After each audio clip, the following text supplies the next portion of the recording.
Party है, ये भी एक पार्टी होगी, मुकाबला करेंगे। 7 साल जो संघर्ष हुए वो ट्वीट में नहीं हुए। आने वाले इलेक्शन के टाइम पर क्या कांग्रेस पार्टी पे हमें किसी का जिक्र नहीं करना, जमीन से जुड़ने वाले लोग हैं उस पर क्या कहना चाहिए? उनका अपना मानना, यहाँ पे हम उसकी टिप्पणी नहीं करते। उन्होंने क्या कहा, हमें अपनी सोच को बनाने वाली जरूरत है। 7 साल जो संघर्ष हुए वो ट्वीट में नहीं हुए। अगर उन्होंने छोड़ा है तो प्रश्न जो है वो आज़ाद साहब से पूछे जाएंगे।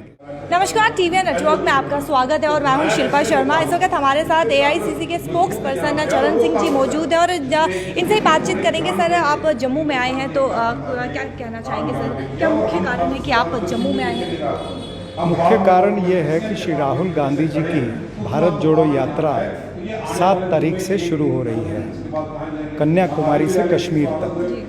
और इस यात्रा के अंदर जनता के मुद्दों को लेकर के श्री राहुल गांधी चलेंगे। महंगाई का मुद्दा, बेरोजगारी का मुद्दा, जिस बेरोजगारी की वजह से अनेकों नौजवान जो है वो बेरोजगार हुए हैं। 14 करोड़ नौकरियां पिछले 2 वर्षों में गई हैं। और उसी तरह से जिस तरह से देश के अंदर नफरत फैलाई गई है, ये नफरत के मुद्दे को भी लेकर के सर, एक तरफ ये पदयात्रा जो है वो शुरू करने वाले हैं और वहीं पर दूसरी तरफ देखा जाए तो कांग्रेस पार्टी के दिग्गज नेता जो है वो इस्तीफा दे रहे हैं, तो उस पर क्या कुछ कहना चाहेंगे?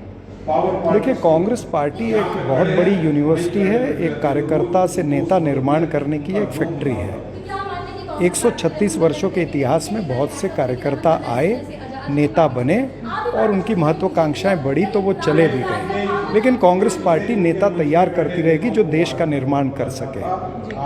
तो सर, क्या आने वाले समय में इलेक्शन के टाइम पर कांग्रेस पार्टी पे इफेक्ट पड़ेगा? नहीं, मुझे नहीं लगता, क्योंकि कांग्रेस पार्टी का जो अभी मेंबरशिप ड्राइव हुआ है जम्मू कश्मीर के अंदर भी हर तहसील के अंदर अच्छी मेंबरशिप ड्राइव हुई है और कांग्रेस पार्टी के नए नेताओं को मौका मिलेगा। पुराने गए तो नए आगे आते हैं और नया नेता आता है तो नई विजन होती है, नए काम होते हैं और पार्टी का स्वरूप बढ़ता है। आज़ाद साहब ने इतना समय दिया है कांग्रेस पार्टी को और एक वक्त पर उन्होंने इस्तीफा दे दिया, अपने पदों से इस्तीफा दे दिया, छोड़ दिया, तो क्या कुछ कहना चाहेंगे?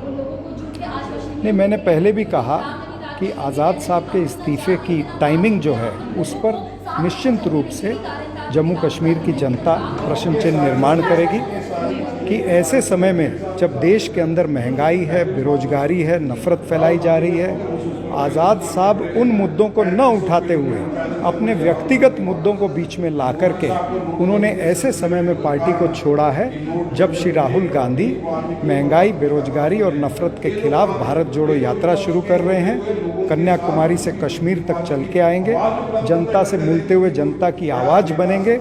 ऐसे समय में अगर उन्होंने छोड़ा है तो प्रश्न जो है वो आज़ाद साहब से पूछे जाएंगे। इस वक्त हमारे साथ रमन भल्ला जी हैं। सर, बहुत बहुत स्वागत है आपका।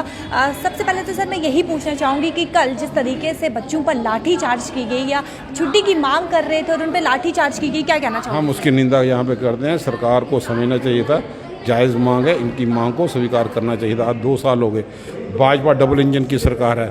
महाराजा हरि सिंह की बातें करती है लेकिन छुट्टी नहीं देती। आज भी महाराजा हरि सिंह का स्टैचू लगे तो कांग्रेस का जब वक्त आया लगा दिए, तभी ब्रिज का नाम महाराजा हरि सिंह के नाम पर रखा। आर्टिफिशियल लेक के साथ जो पार्क बनाई वो महाराजा हरि सिंह के नाम पे रखी। बागे बहू के सामने बावे में महाराजा हरि सिंह का स्टैचू ला। अब ये लोगों की ताकत है, बैंडेड भाजपा के पास है, उसको देखना चाहिए। और लाठियों के से मसला हल नहीं होगा, लोगों के जज्बात है, मारनी चाहिए। कल आज़ाद साहब ने रैली में ये कहा कि सोशल मीडिया पे कांग्रेस पार्टी जो है वो हमेशा ट्वीट करती रहती, ट्विटर की बात करें तो ट्वीट उसी सोशल मीडिया से जुड़ी रहती है और हम ज़मीन से जुड़ने वाले लोग हैं, उस पर क्या कहना चाहिए? उनका अपना मानना, यहाँ पे हम उसकी टिप्पणी नहीं करते। उन्होंने क्या कहा, हमें अपनी सोच को बनाने वाली ज़रूरत है। 7 साल जो संघर्ष हुए वो ट्वीट में नहीं हुए। सड़कों पे प्रदर्शन बिजली को लेके हुआ, पानी को लेके हुआ, महंगाई को लेके हुआ, हर जगह पे प्रदर्शन बेरोजगारी को लेके हुआ।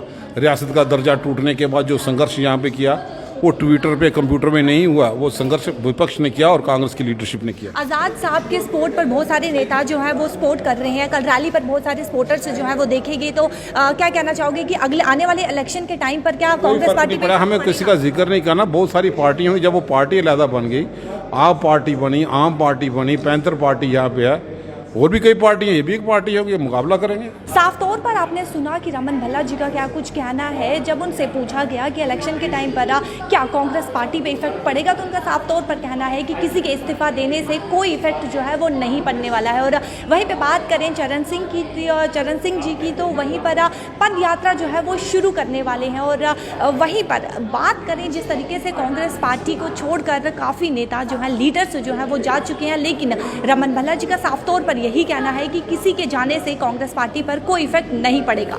कमेंट सेक्शन पर अपनी राय जो है वो जरूर रखेगा। देखते रहिए टीवी नेटवर्क। शिल्पा शर्मा के साथ कैमरामैन गोपाल।